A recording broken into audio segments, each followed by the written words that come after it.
আসসালামু আলাইকুম। আশা করছি আল্লাহর অশেষ রহমতে সবাই খুবই ভালো আছেন। আলহামদুলিল্লাহ আমিও খুব ভালো আছি। আজকের ভিডিওটাতে আমি আমাদের পেঁপে গাছগুলোর বেশ কিছু ভিডিও আপনাদের সাথে শেয়ার করব। তো আমি আর আমার আম্মু পেঁপে তুলতে গিয়েছিলাম। তো আমি বেশ কিছুটা সময় ভিডিও করেছি।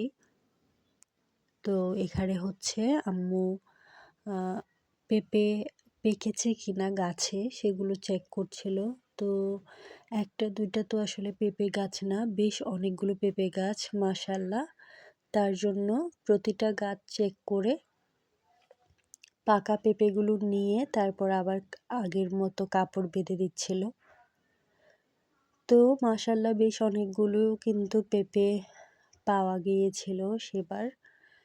বেশ অনেকগুলো পেঁপের শেপটা কিন্তু একেবারে এবড়ো-থেবড়ো হয়েছে।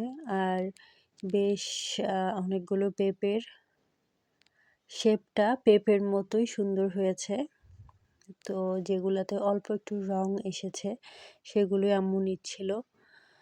তো খুবই সাবধানে কিন্তু পেঁপেগুলো ছিঁড়তে হচ্ছে, কারণ না হলে অন্য পেঁপের হয়তো ক্ষতি হতে পারে। তাই জন্য খুবই সাবধানতার সাথে প্রতিটা পেঁপে কিন্তু নেওয়া হচ্ছিল। তো এখানে দেখতে পাচ্ছেন খুবই চমৎকার কিন্তু কালার এসেছে পেঁপেতে। আর যেগুলো কাঁচা সেগুলো কিন্তু একেবারে নেওয়া হয়নি।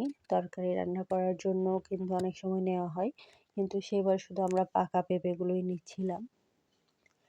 তো পেঁপে নেওয়া শেষে বাসায় রেখে আসার পর এখানে আমি মরিচ তুলতে এসেছি।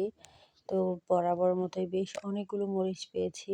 দেখতে পাচ্ছেন অনেকগুলো কিন্তু লাল হয়ে গিয়েছে। এরপর হচ্ছে তুলেছি শাক, ২ রকমের শাক তুলেছি। একটা কলমি শাক, আরেকটা আমার এখন ঠিক মনে পড়ছে না। এটা খুবই আমাদের ওখানে বেশি পাওয়া যায় এই শাকটা। নামটা ঠিক এই মুহূর্তে মনে পড়ছে না। এই ২টা শাকই কিন্তু খুবই মজা।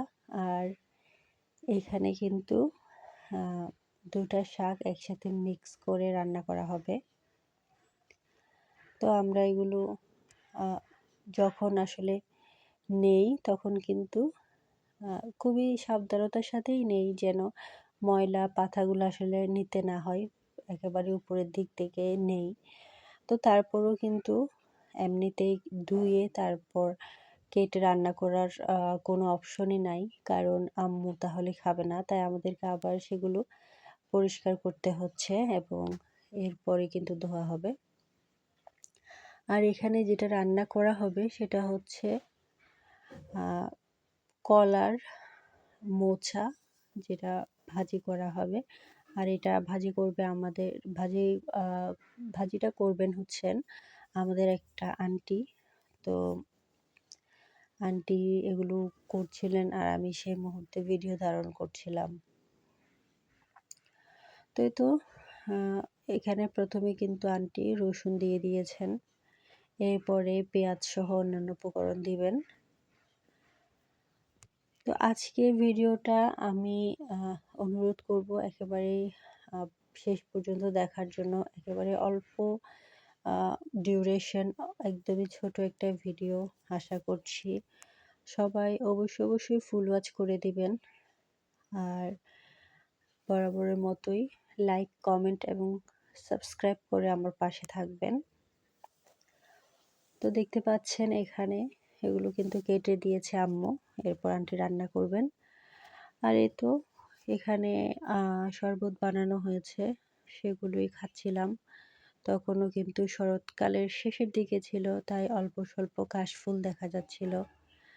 আর অন্যান্য কাজগুলো শেষ করে দুপুরে খেতে বসেছি। দেখতে পাচ্ছেন সেদিন অনেক কিছুই রান্না করা হয়েছে।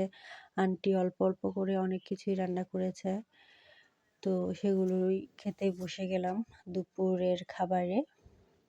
আজকের ভিডিওটা তাহলে এতটুকুই রাখছি। আশা করছি পরবর্তীতে আবার অন্য কোনো ভিডিও নিয়ে আপনাদের সামনে হাজির হতে পারবো। সে পর্যন্ত সবার জন্য অনেক অনেক দোয়া এবং শুভকামনা সবাই অনেক বেশি ভালো থাকবেন। আল্লাহ হাফেজ।